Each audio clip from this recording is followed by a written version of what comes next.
গত 5-6 বছর হলো প্রবাসে আছি। প্রবাসে এত বছর থেকে যখন আজ গ্রামের বাড়িতে ফিরছি, তখন এক আলাদা অনুভূতি স্মৃতিচাগার দিয়ে উঠছে।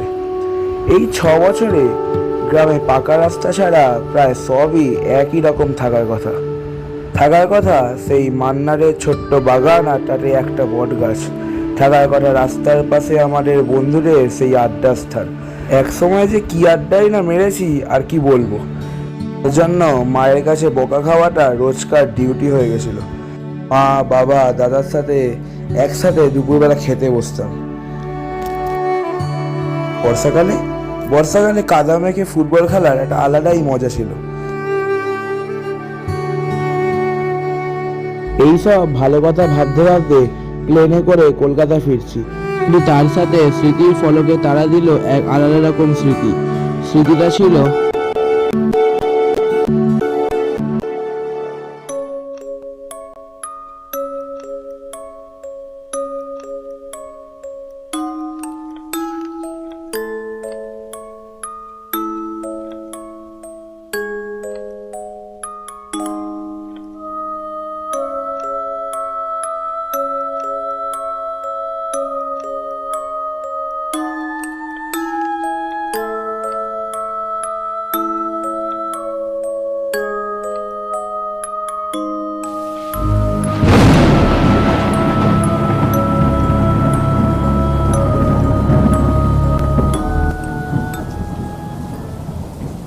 আমার এই গ্রামে আসার কারণ আর কিছুই নয়, আমার দাদু এই গ্রামের প্রাচীন বাড়ি বিক্রি করা।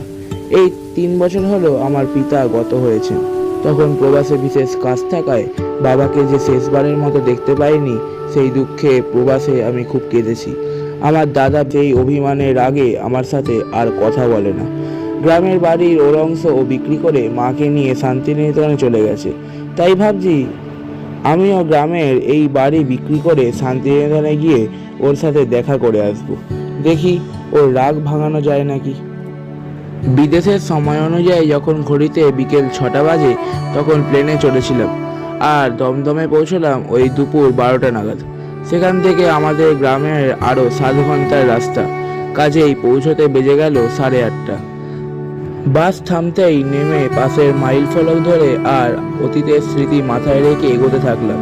যতদূর মনে পড়ে আমাদের গ্রামের প্রবেশে একটা বিশাল প্রবেশদ্বার ছিল। সেই স্মৃতি দেখেই 6 বছর পরে আবার সেই গ্রামে পা রাখছি। পা রাখার সাথে সাথেই একটা জলো হাওয়া কান ঘেঁষে বেরিয়ে গেল। হৃদস্পন্দন হঠাৎ বেড়ে গেল, গায়ে কাঁটা দিয়ে উঠল।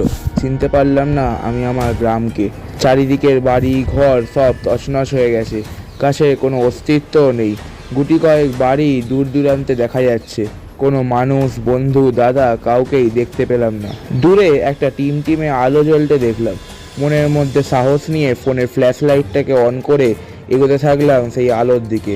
কিছুটা এগিয়েই দেখলাম আলোটা আর কিছুরই নয়, আমাদের প্রিয় বল্টু কাকুর চায়ের দোকানে। দেখেই দৌড়ে গেলাম দোকানের দিকে। দৌড়ে গিয়ে দোকানের সামনে বেঞ্চে বসে হাঁপাতে হাঁপাতে বল্টু কাকু জিজ্ঞাসা করলাম, ও কাকু কেমন আছো? এই গ্রামে এমন অবস্থা কি করে হলো? আরে প্রিয়ম যে, কত বছর বাদে দেখা তোর সাথে। এই গ্রামে এত বছর বাদে কি মনে করে?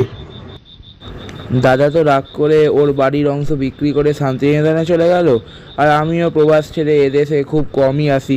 তাই ভাবছিলাম আমার অংশের বাড়িটা বিক্রি করে দিয়ে যাব দাদার সঙ্গে দেখা করতে। আচ্ছা, তা বললে না তো যে ওই গ্রামের এই অবস্থা কি করে হলো? এই গ্রামের কথা আর বলিস নে। সবার বড় বড় জমি জমা থাকা সত্ত্বেও কেউ একখানি পাকা বাড়ি করতে রাজি নয়। আর তার ফলে গত 5-6 মাস আগে ভূমিকম্পের প্রকোপে এই অবস্থা। তুই বল, মানুষের মানসিকতা কিরকম হয়ে যাচ্ছে আজকাল। আচ্ছা, তা বিজ্ঞানী আমার কথা শেষের আগেই পেছন থেকে কে যেন চেঁচিয়ে আমার নামের পাশে একটা দা বসিয়ে আমাকে ডাকলো। পিছন ফিরে তাকাতেই দেখলাম একটা গোফওয়ালা লোক আমার দিকে হেঁটে আসছে। কি প্রিয়ম দা, চিনতে পারলে? বল্টুদার ছেলে বিনয়। 6 বছর বাদেও স্মৃতিশক্তির কোনো বদল হয়নি দেখছি। তারপর কখন আসা হলো? প্লেনে, ট্রেনে, বাসে সব মিলিয়ে 19 ঘন্টা যাত্রা করে এই রাত 8:30টার সময় এই গ্রামে আসা। গ্রামের এই অবস্থা দেখে আমার হাল তো বেহালি হয়ে গেছিল বলা চলে। আর কি করা যাবে, সবই তো বাবার কাছ থেকে শুনলে। তা বাবা প্রিয়মদাকে এই চাটা খাওয়ালে? আরে না না, আবার চায়ের কি দরকার, আমার ব্যাগে এসব খাবার আছে, বাড়ি পৌঁছে খাবো। এই সব গল্প করতে করতে আর প্রবাসের অভিজ্ঞতা ব্যক্ত করতে করতে আরও আধ ঘন্টা কেটে গেল। প্রসঙ্গক্রমে উঠে আসলো সেই মানুষের কথা। আমি বললাম, আচ্ছা বলছি বিজ্ঞানী কাকুর সেই দোকান কোথায়? ওই দেখ সামনে। টিনের চালে ঢাকা ভাঙাচোরা একটা বাড়ি। ওপরের দোকানের সাইনবোর্ডে একদিকটা খসে গিয়েছে, মুছে গিয়েছে সেই লেখা, প্রহ্লাদ মুদি স্টোর্স। এই গ্রামে এরকম অনেকেই ছিল যারা স্টোর্সের বাংলা অর্থ জানতো না। এই নাম নিয়ে অনেক মানুষ হাসাহাসিও করতো। ওদের অবস্থা এই গ্রামে সব থেকে ভালো ছিল, কিন্তু আজ সেই বাড়ির অবস্থা দেখে গ্রামের সব থেকে গরিব বলেই মনে হলো। জিজ্ঞাসা করলাম, আচ্ছা বল্টু কাকু, ওরা এখন আর এখানে থাকেন না? না রে, ওরা এখানে কেন আর কোথাওই থাকে না। মানে?